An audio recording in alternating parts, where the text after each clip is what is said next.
This is probably my biggest problem with the divine truth teaching. It centers around the discussion about free will. Jesus calls free will a gift. As we know, God created this universe, and God created our souls to operate and work in this universe. In this system, there is a woman and a man that procreate and have the next generation. That next generation has the succeeding generation. So we have a situation in which the first two human ancestors, Adam and Eve, a man and a man, whatever you want to call them, they fell. And as we understand now, they are high up in the spirit world. They're in apparently the 10th, at least we're told by Jesus, who knows, that they're in the 10th sphere of the spirit world. So they got better. They got out of it. But they fell, and as a result of the fall, succeeding generations also fell. Now, it's not clear the degree to which succeeding generations had the opportunity to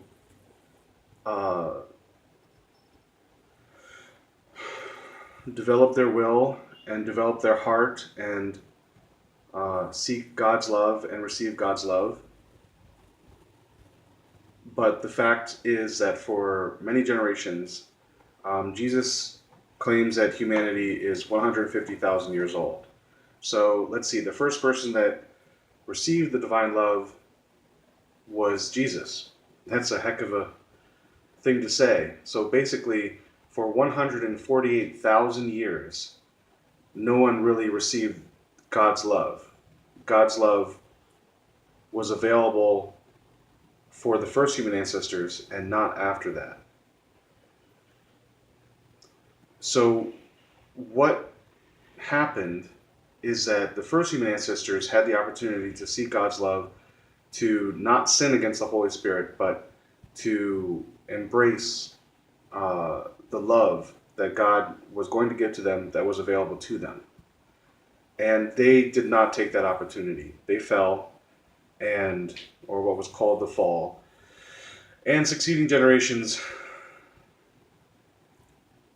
continued that trend. First of all, can we not say that there's something of a design flaw there in the fact that for 148,000 years, people chose not to seek for God's love. Now, there's something about God not making his love available. But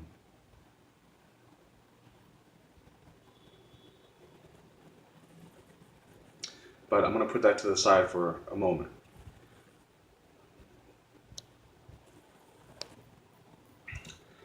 What we found in this universe is a situation in which you are born to parents that are not perfect, that haven't reached the 6th sphere of the spirit world, that haven't reached beyond into enlightenment, the 7th, the 8th, the 4th, and beyond.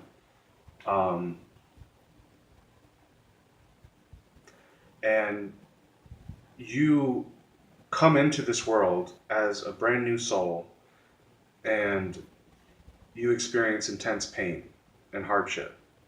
And the way that you translate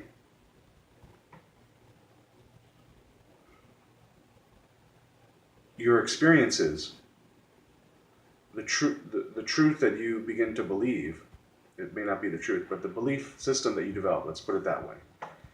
The belief system that you develop is that this world is frightening, There are dangers everywhere you look. You have to be intensely careful and watch yourself. People are mean, people are cruel. You have to be careful to not, uh, you can be whipped. I'm talking about people before my generation, people who were enslaved, people who were heavily oppressed. And I do think that we are still oppressed, but we don't really know it. Um, but even beyond that, let's not just talk about the oppression. Let's talk about everyday, interactions with people that maybe your so-called loved ones. You know, you find someone that you think you love at first sight. Turns out you don't really love them. Turns out you are stuck in a very unhappy situation in this partnership with this person. You may sleep around, they may sleep around. At some point, someone gets betrayed. And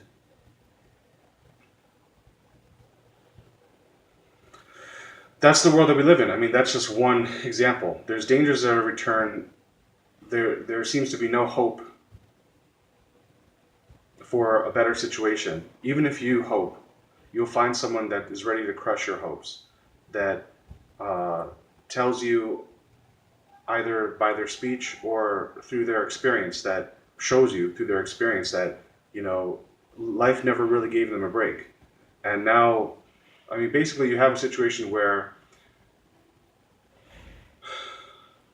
you're born, and for like a few short years, you have some childhood wonderment and some experience of the world by virtue of your pure state. And, very early you're injured, but then you go to school, which is difficult. Then you find work, which is not something that you want to do. And your reward after 40 years of, difficult work that is like an endless slog is, being this aged, old, crippled person. You're crippled in every way. You can't do what you used to do. Hopefully, in your time outside of work, you did some recreational activity that was enjoyable. That is the world that we live in. And Jesus had to come once and develop his own relationship with God. And now he actually has to come back again. And he might be the second person on earth, which I think is pretty ironic and unfortunate, to receive at one minute with God again on earth. Maybe he'll be the second person. So maybe he'll come back a third time and be the third person. I mean, this doesn't seem to work. This system doesn't seem to work, as far as I'm concerned. So Jesus tells us that free will is a gift. Where's the gift? Where's the gift when you come into the world and you suffer, and it's very difficult to get out of the situation that you're in? I mean, if it wasn't so difficult, then someone sooner would have done it. In 148,000 plus 2,000 years, except for this one man named Jesus in Judea or wherever he was, everybody chose not to seek God's love on earth.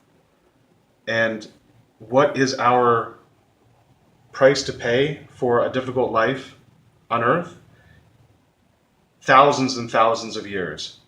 Let's go further, millions and billions and trillions. Life is an infinite existence. We come into this world, we suffer, and we're injured, and we, as far as I'm concerned, don't have the tools to see through the difficulty, and we exit, and only to find continued torture in the spirit world. That is my biggest problem with the divine truth.